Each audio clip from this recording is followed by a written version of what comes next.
All right, guys, we got a little bit of 80s tunes kicking us off for happy hour today. Question is, does anybody recognize this artist?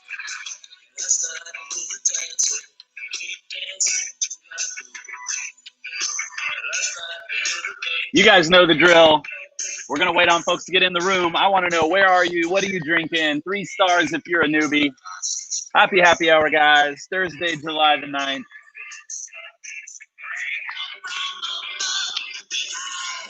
And the real question is, can you name that artist?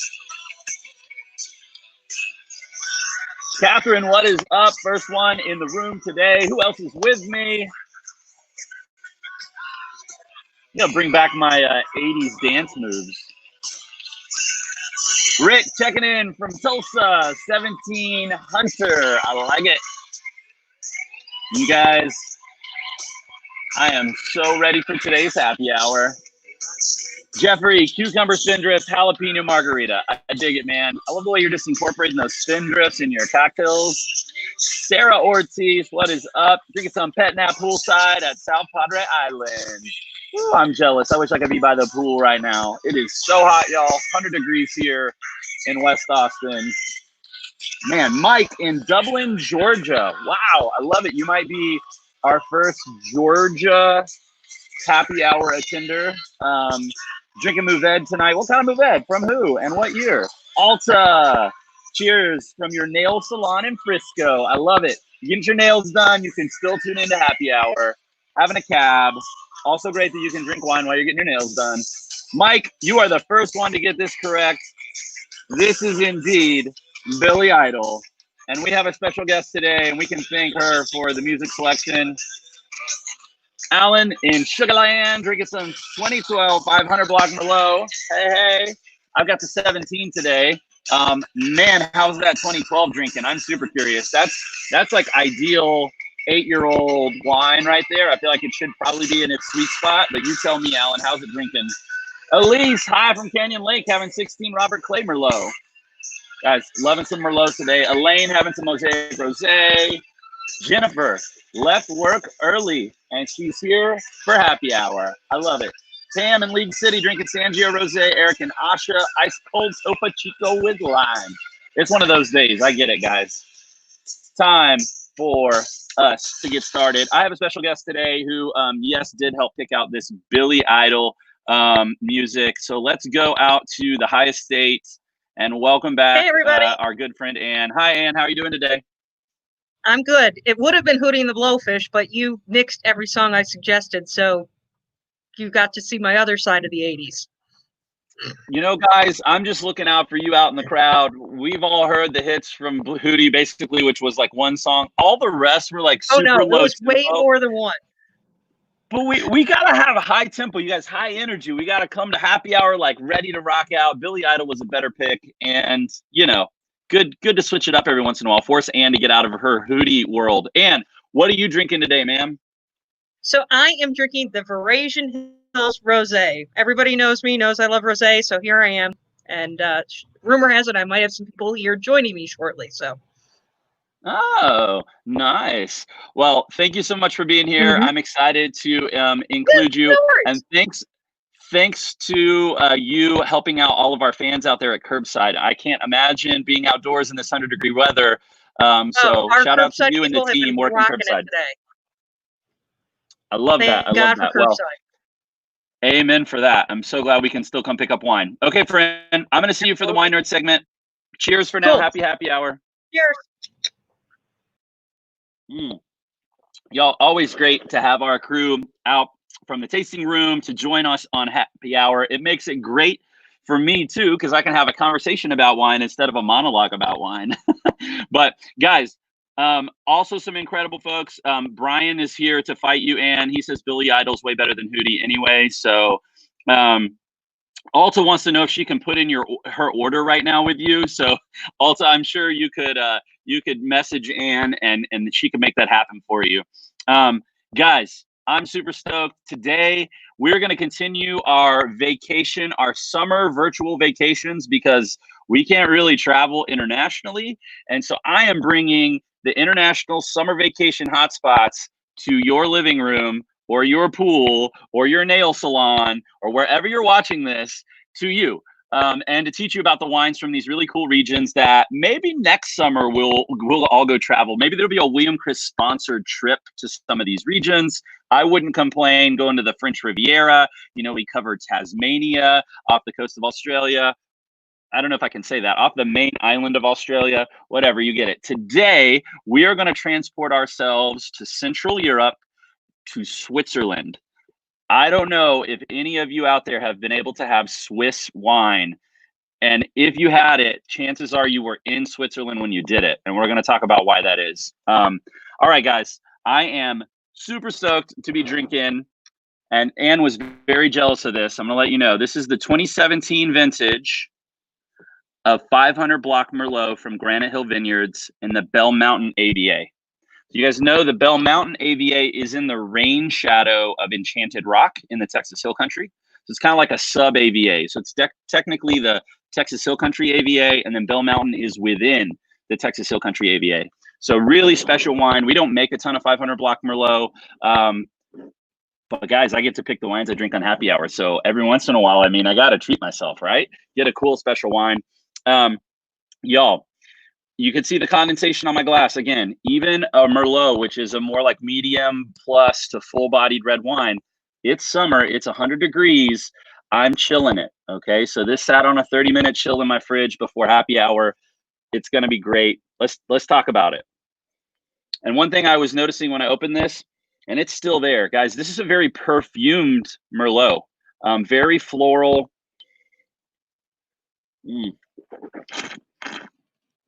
Yep, pretty straightforward fruit-driven wine here, like ripe fruit, a little bit of red fruit, but for me this is more dark fruit dominant. I think plum here, like black plum, blackberry, very obvious oak notes for me here. There's definite baking spice. This definitely saw some new wood. This is a pretty young, right? 17 was a great vintage. But 17 in terms of a full-bodied red wine is still young. 3 years is still early in its life to be drinking this wine, and I didn't decant it. And so I think this wine is going to continue to open up really nicely. I actually will probably save most of this bottle to drink over the next 1, 2, 3 days to see how it progresses. And a hot pro tip here for you guys out there, if you end up opening a young, full-bodied red wine, in its youth, you can drink a glass and then put the cork back in and put it in the fridge. And then day 2, take the cork out, pour another glass. And what you're doing is essentially mimicking the effects that another year of age would have on the wine. Cool. So you would know, like, okay, if I opened it in 21, it's similar to what it tastes like 24 hours from now. And then like 48 hours from now is kind of what it would be like in 2022. Now, it's not exact. This isn't an exact science, but it's a really nice way to understand how the wine's going to develop over time with a small introduction of oxygen over time. Now, I saw my boy out there who's drinking a 2012 500 Block Merlot. That's 8 years old. I think that it's like probably showing perfectly right now. I think this kind of wine, you're really looking in that like 7 to 10 year range for a sweet spot. After that, we don't know yet, and that's just because we're young winemakers. We're a younger wine region, and how these wines will age past 10 years is still a little bit of an unknown for us, and so something we're looking forward to learning as we continue to try our back vintage wines. So, shout out to you guys out there. I'm gonna go, like, for me, especially with this larger tannin structure, an obvious oak spice. Like, I'm going red meat here. I want something that's rich. Probably not the best summer wine situation unless you're going to do red meat on the grill. Like, this will absolutely go with anything coming off the grill. That charcoal and the smoke component are going to go really nicely with what that wood aging, that oak aging bring to this wine, that spice, and what you get from like the charcoal grill world. A little bit of that crust, if you get that on your steak, very perfect. A little bit of pepper. And what that protein is going to do is really settle out with all of those oak characteristics and heighten the fruit. So you want the fruit to come through more in this youth because the wood is pretty strong here. So Anyway, that's going to make this wine ageable too. So let's think about that. Guys, let us shout out. We got somebody new. Let's all say hi to Sid. Nice to finally join. I love it, Sid. Thank you for being a first timer. See you out there on YouTube. Having some Hunter Valley Simeon.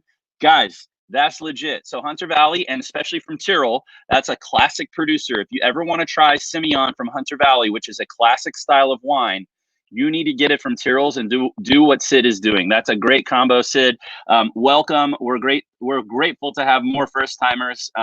Guys, let's talk about Switzerland. So after each section, I'm going to bring my friend Ann up, but you guys know the drill. We're going to be talking about what should be a hot spot for summer vacations. And we've done kind of the beach thing and kind of the ocean thing and the outdoorsy thing. So we're going to stay kind of on the outdoorsy thing, but we're going to go more towards mountains. So I know a lot of people in the hot summer, they like to escape to like Colorado or like to go hiking in the mountains. And that's because it's cooler.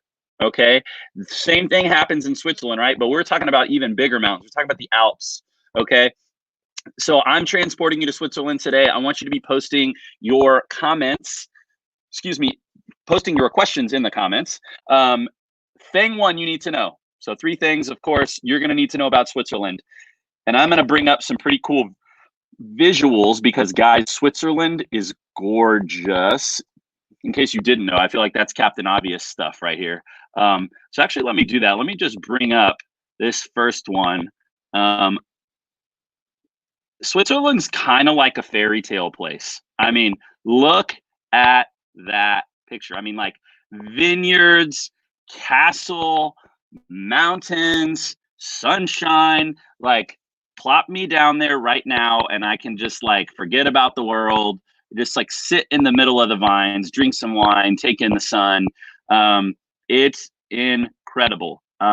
I've had the chance when I was in high school to hop across the border to Switzerland. And then once again, I had a long layover, I think in Zurich, and I got out into the city. But I haven't been able to do Swiss wine country. Like there's a couple different regions and we're going to talk about those, but it is an incredible place. And so let's actually talk about the 3 main regions. So I'm actually going to pull that screen off and pull up another one that has the map. You guys know I love my wine maps because I love teaching you guys about them. So this is the overall picture of Switzerland, all right? But I'm going to help us focus on a couple different regions. First up, I want to point out that like this area to the left in the west is France. Okay, this gray area to the left is France. So the areas of Switzerland near France are French speaking. Okay, there are 4 official languages in Switzerland. French is one of them. And the cool thing to remember when we're learning about what grapes are grown here is they kind of align with the region's language. So in the French speaking regions, which you're kind of looking at here, which let me make sure you can see all of it. It's kind of like this red, this yellow, this kind of like pinkish color, and this blue, okay? All these regions over here are really focused on a grape called Chasselas, okay? This might be the variety that you have not heard of or that you've heard of the least. It is pretty much only grown right here in this part of the world, or I should say all over Switzerland. It's kind of Switzerland's go-to grape. And we're going to talk a little bit more about it as we go on, but Chasselas is similar to Chardonnay in that it's a white grape that is very neutral and takes on the place that it's grown and the winemaking style in the wine itself. So it's a very chameleon-like grape, but I would kind of compare it to the way that French Chardonnay is, but you know that like Chablis and then like the southern reaches of Burgundy have very different styles of Chardonnay. One super racy and acidic and sharp, and tart, and then the ones that get a lot of barrel aging and batonnage or lees stirring and are further south in Burgundy can show up much riper. They have biscuity notes. They're more full-bodied and rich. Same thing goes with Chasselas. But guys, this region is beautiful. I'm going to show you some pictures. So let's focus here just on this first region that's near France. They speak mostly French in this region, and the grape is Chasselas, okay? I would say the #1 grape of Switzerland. So it's grown all over, but really this is its home, okay? Let's take a look at this region because I've got some cool pictures to show you guys. This is going to be a very visual wine nerd section today. So excuse me while I pull up this first picture. Okay, let's talk about this. First of all, can we just talk about how beautiful that lake is? So this is the Lavo region in Vaud. Okay, I'm probably mispronouncing these because they're probably French names. But this region is said to benefit from the three suns. And I was like, okay, gotta be my favorite fact of the day, right? Three suns, these three things you need about Switzerland, okay? The three suns this region benefits from are the actual sun itself, the heat that gets emitted by the walls on those terraces. Y'all see those stone walls? Those stone walls were built by the Romans and then by the Cistercian monks who helped found the wine growing regions in Switzerland. And so because it's on such great elevation to keep the soil and everything from just sliding down the mountain, they've had to build terraces on which to grow these vineyards. Also makes it required to do everything by hand. So you can't put tractors and stuff on those vineyards, okay? So first sun is the sun itself. Second is the warmth emitted from the walled terraces. And the third is the light that gets reflected off of the lake right there. So that's actually pretty cool to know. It's similar to what happens in the Mosel in Germany. If you've ever studied the Mosel, they talk about the reflecting sun off of the Mosel River, the rocks, the slate rocks that are in the vineyard, and then the sun itself. So really, really amazing region, mostly around Chasselas, okay? Next up, which this is still focused on Chasselas, and I'm gonna bring Anne back here in just a second, is the Valais or Valais. You'll have to excuse my pronunciation here. Let's check out another fairy tale looking picture, guys. Can you believe this? I mean, it's straight out of like Lord of the Rings kind of stuff to me. You see the castle on the hill on the left, and then this huge valley, and then up the mountain on the right, all of these incredible little vineyards. So this place in Switzerland was carved out by the Rhone Glacier. Ring any bells, guys? Okay, the Rhone Glacier ripped through the mountains here, left these giant valleys, and really what's kind of left over from that Rhone Glacier is the Rhone River that goes down into France, okay? So this actually has a ton of connection there, but you have these incredible mountains in this region. The vineyards are grown up the side of them, and some of the highest elevation vineyards in all of Europe are in this region. Again, we're still talking about the French-speaking region near France that is focused on Chasselas. Crazy, right? Like, are you kidding me with this? Can we please all go already? And we haven't even talked about the other regions, okay?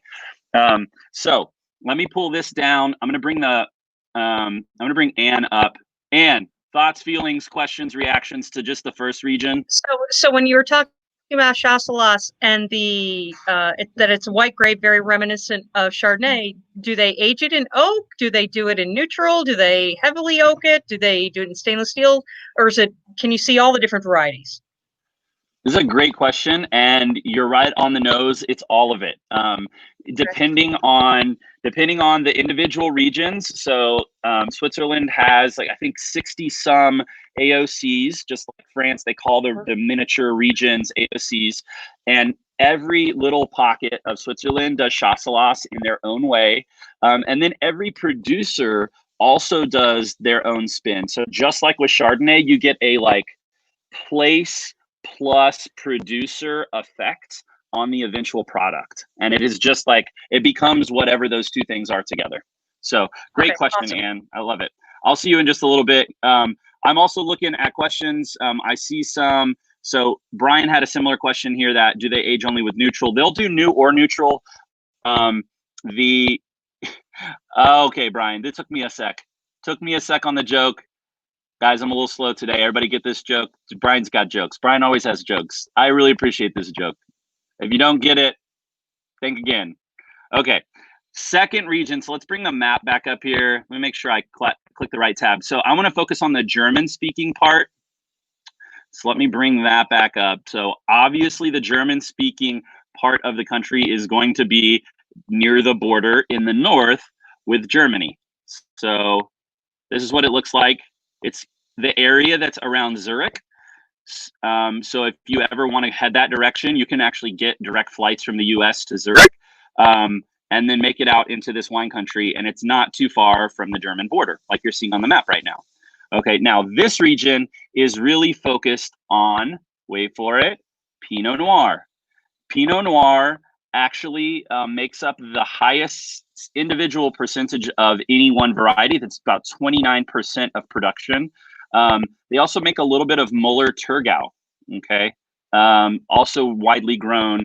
It's a white grape widely grown in Germany. But the focus of this region is Pinot Noir. And then lastly, down here in the south, next to the border with Italy, where they speak mostly Italian, the focus is on Merlot. What do you know? That's what I'm drinking today, guys. Let's all cheers. You've now learned thing one. You've got 3 main grapes associated with the 3 languages and the 3 big regions. Chasselas in the French-speaking region, Pinot Noir in the German-speaking region, and Merlot in the Italian-speaking region. Woo! Now, if that wasn't enough, guys, that could have been your 3 things for the whole day. We got 2 more things to teach you about Switzerland wine. So thing 2 here. Drum roll, please. Switzerland only exports about 1% of their wine, and most of those exports go to Germany. So if you haven't had Swiss wine, there's probably a good reason for it, and that's because they pretty much drink all their own stuff. Okay, so it's hard to find, but here's the cool thing to know about this. When a country doesn't get a lot of its wine to the US, anytime you see that wine in the US market, you know it has to be high quality. I'm gonna say that again. If it's known for not a lot of exports getting to the US, but some of the wine still gets here, the stuff that does get here has to be high quality.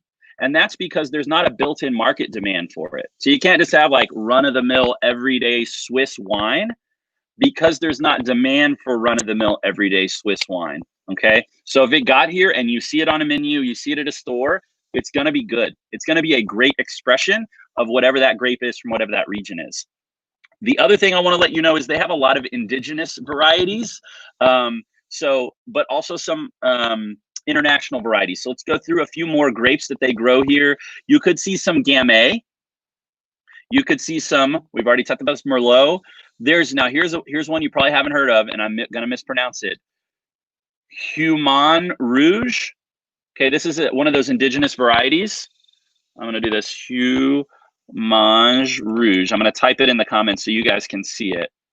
Make sure, if anybody out there speaks French, you probably got it better than me. But this is a red variety that is from Switzerland, and I think it's probably only grown in Switzerland. They make Savagnin. We talked about this before when we talked about Arbois in the Jura region. It looks like Savagnin, but instead an O-N on the end, it's I-N. They do grow that same variety that's grown in the Jura. And they grow some Pinot Gris. Again, cooler temperatures, that Pinot Gris seems to do well there. Thank you, Jennifer. Jennifer letting me know the H is silent, so it's Human Rouge. Who knows, guys? Go look for it. If you find it, great.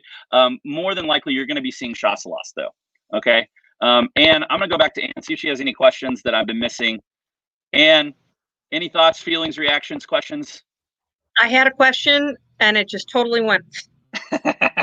Well, here's one we can talk about. Is the wine I might be a little distracted because I got this gorgeous view here. Well, yeah, I feel you. This is a good one, though. We're going to steal Sarah. Sarah gave your question for you, which is the wine they export to Germany mostly the Pinot Noir or the equal of the varieties? So that's a good point. Most of what they're exporting to Germany is going to be both the Chasselas and the Pinot Noir, because together they make up about 50% of overall production. And there's not a big market for a lot of those indigenous varieties that like Germans won't know, because not a lot of people outside of Switzerland drink Swiss wine. So good question there, Sarah. And you're falling down on the job. If you have another question, we're going to be talking about this is like, if you didn't pay attention to anything else that I've already taught you today, this third thing is going to be the third thing. Anne's trying to talk to me, and I can see her on camera. You guys can't see her. She's trying to lecture me. Anne and I have this very friendly, like we like to give each other crap. So me pulling her off and making fun of her on camera is like totally normal for our relationship. At least she, went with Billy Idol today. Okay, third thing, guys, like I said. And before, maybe I'll answer this before I do the third thing, because I don't want to interrupt the third. The third thing is big. Okay, Jeffrey, do they import anything? Yes, they are very big. Every other European country wine drinkers, they love a lot of French and a lot of German wine and a lot of Italian wine. Since they're right next door, they drink a lot of international wine. They are very high class in their wine knowledge because it's such a part of their culture. And I almost forgot to tell you this. I'm going to bring up this picture. There's a special pairing that the Swiss love to do. You know what else Switzerland is known for, guys? Besides their chocolate, besides their wine. I'm going to let it sit for a sec. I'm going to show you a picture, and that's why. Okay, here's the third thing you need to know. Thing number 3 about Swiss wine. And this is the most important one. So forget, if you want to, everything else you learn, you have to know this. Thing 3. And maybe the bonus was the thing 3. This is the coolest thing in the world to me. The vineyard of Salon in the Valais region of Switzerland is thought to be the smallest vineyard in the world. And it only has 3 vines growing in it. Just let that sit. Even cooler. Ready for this? Guess who owns this vineyard? This is like a trivia question of all trivia questions. You ready for this? Guess who owns the smallest vineyard in the world? The Dalai Lama. Can you believe that? The smallest vineyard in the world, owned by the Dalai Lama. It was bequeathed to him in 1999.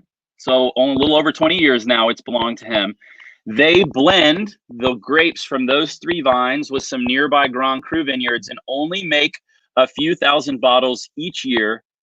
And all of the proceeds go to benefit underprivileged children. Pretty cool, right? So now you know the crazy smallest vineyard in the world trivia question. I'm a huge fan of like random wine knowledge like this. And this is actually what I thought thing 3 was. I switched my bonus in thing 3 because you guys know I love my bonus questions or bonus info, because I'm just here to give you guys important things. So here's your bonus. And I know Anne will be excited about this one. You ready for this bonus, guys? Early in the summer, Switzerland is home to one of Europe's best celebrations called Open Cellars Days, where you buy a cheap ticket, which comes with a free tasting glass, and you head into the vineyards to sample as much wine as you want. And ready for this? It gets even better, guys, because each of these individual big regions that I talked to you about have different dates for different Open Cellars Days. So hypothetically, if you wanted to go vacation in like the May, June window, you could hit 4 to 6 different regions of cellar days where you buy like one cheap ticket, get a free glass, and just go taste wine for days and days and days. So who's coming to Switzerland with me next summer? Just saying. I'm gonna bring Anne back up, see what she's feeling. Anne, how you feeling about that? Are you saying I'm cheap? Or that I like to drink too much wine? I'm just or wait. D, all of the above. I mean, you said it. I didn't have to say it. No, I was just gonna more go for like, who doesn't want to go to a beautiful part of the world that has incredible cheese, which is the thing we're gonna talk about here in just a sec, and drink wine for days? I mean, right? Like, sign me up. Can we please? If I had a vote, like, I do like to drink wine, a lot of wine, and don't even get me going on how much wine I just bought. That Scott's ready to kill me. So, well, and we could stay in castles while we do all these things. I mean, like, what else do we need? Castles, wine, cheese. I mean, hey, you're talking about castles. Does Ireland have wine? I'd be game for a trip to Ireland and drink Irish wine. I hear it's called Guinness or Smittix, but I mean, I can drink that too. We're drinking whiskey if we go to Ireland. There's no wine grown there. We're gonna drink Irish whiskey. I'm all about the Redbreast. Redbreast is my favorite Irish whiskey. Let's do it. Okay, Anne. Thank you for this, guys. I want to show you one picture before I let you go. because I want to talk about the cheese situation, because there is a very famous pairing. So I've been talking to you about Chasselas. How many of you guys know about raclette?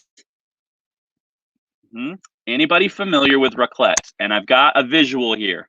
So how raclette works is they put a like giant chunk of cheese, like a half a wheel, right up next to the flame, and they let the top layer of cheese that's next to the flame get kind of like nice and crispy, and the inside below that top layer gets all gooey and melty. And they walk over to your plate and they take like a big knife and they just scrape melting, crispy, fired cheese onto your plate. And it's usually either with bread, with potatoes, or with pickles. And that's it, guys. And what do? They eat it with Chasselas. Chasselas's texture, because it's a more full-bodied white wine, is going to equal the texture of the cheese, but then the acid in the grape is going to cut through the fat. So this is like ideal, beautiful, amazing cheese. I even read today that there is a very special hotel/restaurant that you can go to in Switzerland where the cheese has its own AOC, right? So like, you have wine growing AOCs, the cheese has its own AOC. And you can do a cheese experience where you do 6 different raclettes from 6 different mountain pastures. So like the cows in these different pastures, different cheeses from 6 different pastures with 6 different Chasselas wines. Like, I'm done. If it like castles weren't enough, beautiful views weren't enough. I mean, cool wines that I've never tried, because you got to be in Switzerland basically to drink these wines. Like, I'm so in for this. And then we're going to go to the open cellars days and just drink our heart out. Okay, guys. I mean, this was my love letter to Switzerland. If you guys can't tell, I was really excited to study Switzerland today. But you know, because you guys almost always ask me, what about producers? Who can I try? So first of all, it's really hard to find. Okay.